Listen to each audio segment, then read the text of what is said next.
ഒരു കാളക്കൂട്ടം ഒന്നിച്ചിരുന്ന് തങ്ങളുടെ ജീവിതത്തെക്കുറിച്ച് ചിന്തകൾ പങ്കിടാൻ തുടങ്ങി. ചെറുപ്പത്തിൽ തന്നെ മതിയാവോളം പാല് കുടിക്കാനാവില്ല. കുടിച്ചു തുടങ്ങുമ്പോഴേക്കും വായു മാറ്റി ദൂരെ കെട്ടി കറവ് തുടങ്ങും.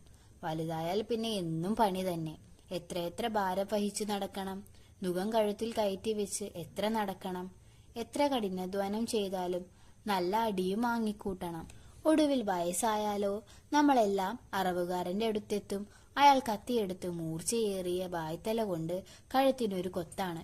ആ കത്തി താഴ്ത്തി താഴ്ത്തി തല വേറെ ഉടൽ വേറെ. ഹോ, എന്തൊരു ജീവിതം!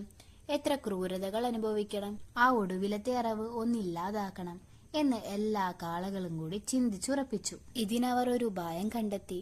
എല്ലാ കാളകളും കൊമ്പുകൾ നന്നായി കൂർപ്പിച്ചു വെച്ച് അറവുകാരനെ കണ്ടാലുടൻ കൂർത്ത കൊമ്പുകൾ കൊണ്ട് കുത്തി അയാളെ കൊല്ലണം. ഓരോ കാളയും ഇങ്ങനെ ചെയ്താൽ അറവുകാർ എന്ന വർഗം തന്നെ ഇല്ലാതാവും. എല്ലാ കാളകളും ഇത് അംഗീകരിച്ച് നടപ്പാക്കാൻ തീരുമാനിച്ചു. പിരിഞ്ഞു പോകാൻ പുറപ്പെട്ടു. അപ്പോൾ അതാ ഒരു ശബ്ദം. പോകാൻ വരട്ടെ, എനിക്ക് പറയാനുള്ളത് കൂടി കേട്ടിട്ട് പോവാം. കാളകളെല്ലാം ശ്രദ്ധിച്ചു നോക്കി. തങ്ങളുടെ കൂട്ടത്തിലെ പടുവൃദ്ധനായ ഒരു കാളയാണ് എഴുന്നേറ്റ് നിന്ന് സംസാരിക്കാൻ തുടങ്ങുന്നത്. എല്ലാ കാളകളും വയസ്സൻ കാളയുടെ വാക്കുകൾ കേട്ടിട്ട് പോകാമെന്ന് തീരുമാനിച്ചു. വയസ്സൻ കാള തന്റെ വാക്കുകൾ ഇങ്ങനെ തുടർന്നു. ഞാൻ പടുവൃദ്ധൻ. ഈ ജീവിതത്തിൽ ഞാൻ കഷ്ടപ്പെട്ട അത്രയൊന്നും നിങ്ങൾ കഷ്ടപ്പെട്ടിട്ടില്ല എന്ന് തീർച്ച. ഈ ലോകം കൂടുതൽ കണ്ടവനും അറിഞ്ഞവനും ഞാനാണ്. നമ്മളെ ഭരിക്കുന്ന മനുഷ്യവർഗം കാളയിറച്ചിയും മാട്ടിറച്ചിയും വല്ലാതെ കൊതിക്കുന്നവരാണ്. നിങ്ങൾ എല്ലാവരും കൂടി ശ്രമിച്ചാൽ അറവുകാരനെ ഇല്ലാതാക്കാൻ പറ്റിയേക്കാം. എന്നാൽ മനുഷ്യരെ ഇല്ലാതാക്കാൻ നിങ്ങൾക്ക് ആർക്കും സാധ്യമല്ല.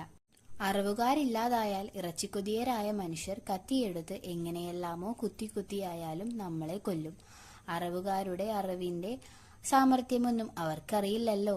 അപ്പോൾ എത്രയെത്ര വേദനയായിരിക്കും നാം അനുഭവിക്കുക എന്ന് ആലോചിച്ചു നോക്കണം.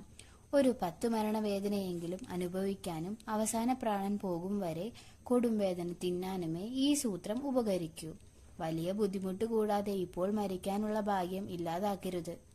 വയസ്സൻ കാള പറഞ്ഞത് എല്ലാ കാളകൾക്കും ബോധ്യമായി. കൊമ്പുകൾക്ക് മൂർച്ച കൂട്ടാൻ പിന്നീട് കാളകളൊന്നും മുതിർന്നിട്ടില്ല.